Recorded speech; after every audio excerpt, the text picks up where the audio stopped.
বেশ কয়েক ঘন্টা জীবন মৃত্যুর লড়াই, অবশেষে হার। জীবন যুদ্ধে শেষ পর্যন্ত হারই মানতে হলো যুবক রাকেশ দেবনাথকে।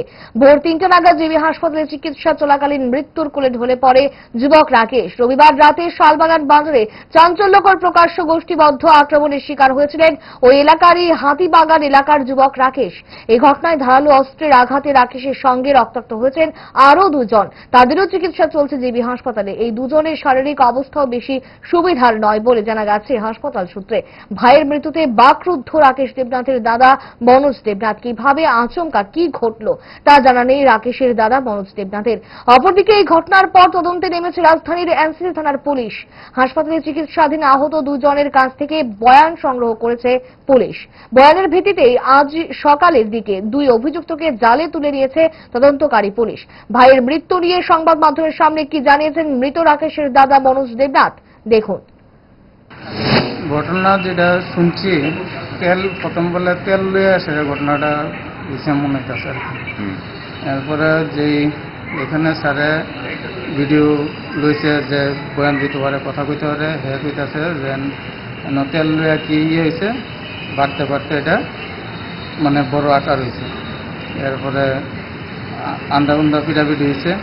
এর মধ্যে হ্যাঁ কইতেছে যে যারা তারা পিটাপিটি করছে সবারই চিনে, নাম জানে শুধু একজনের, হ্যাঁ যেটা পুলিশের দ্বারা মানে ভিডিও বয়ান দিল আর কি। তো এর নাম হচ্ছে হয়েছে রাজীব সাহেব বলে 10-15 জন লোক লিয়ে বলে এই কাজটা করাইছে। অনেক বাকি যে আছে হ্যাঁ উঠাইলে বাকিটা বুঝন যে বুঝেন কে করাইছে। ঝামেলাটা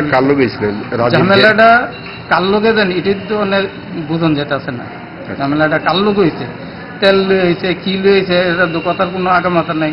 একজন তো ভাইয়ের সঙ্গে যে আরো 2 জন আছিল, তারা কারা?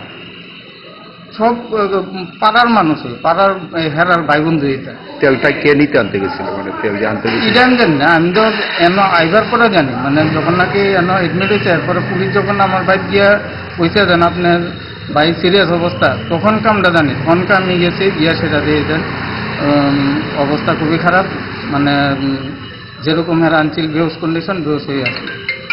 আর মানে হুশার আইছেন যে ব্যক্তি কোনো কথা বলতে পারছেন।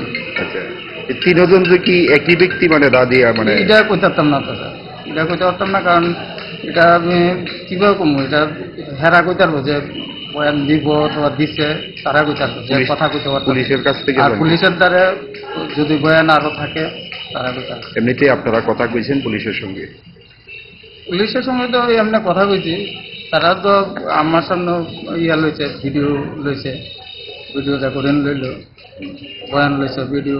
বাকি যে 2 জন আছে তাদের অবস্থা কিরকম দেখবে? তারারও অবস্থা বলে ভালো না। ডাক্তার লগে কথা হয়েছে, ম্যাডামও গেছে, দেন ম্যাডামও বলে ডাক্তার লগে কথা হয়েছে, ডাক্তার গেছে, তারারও অবস্থা বেশি সুবিধার না, খুবই খারাপ। আপনার ভাইয়ের মৃত্যু কোন সময় হয়েছে? রাত্রে 3টা 20-তে। বাকি 2 জন কি জীবিত আছে? হ্যাঁ, এখানে অ্যাডমিট আছে। আপনার ভাইয়ের নাম? রাকেশ কুমার দেবনাথ। বাকি 2 জনের নাম? একজনের নাম ফুকন দাস, আরেকজনের নাম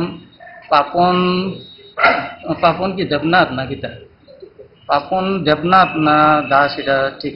তারা কি মানে সবাই কি হাতিপাড়া এলাকার? হ্যাঁ, সবাই এক জায়গার, ওই হেরা এক বয়সী লোক ওই সব।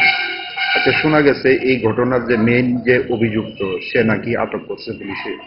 এটা তো আমি এখনো কইতে পারি না, কারণ আমি তো আমার ভাইয়ের নিয়ে আছে, আমি কইতে পারতাম না। আপনার নামটা? আমার নাম মনোজ। বাড়ি কোন জায়গায়? শালবাগান। আপনার ভাই কি করতো? আমার ভাই এখনো বেকার আসলো, কিছু করতো না। রবিবার রাতে রাজধানীর শালবাগান বাজারে চাঞ্চল্যকর সশস্ত্র হামলা ও পাল্টা হামলা কাণ্ডে জড়িত থাকার অভিযোগে গ্রেফতার করা হয়েছে 2 জনকে।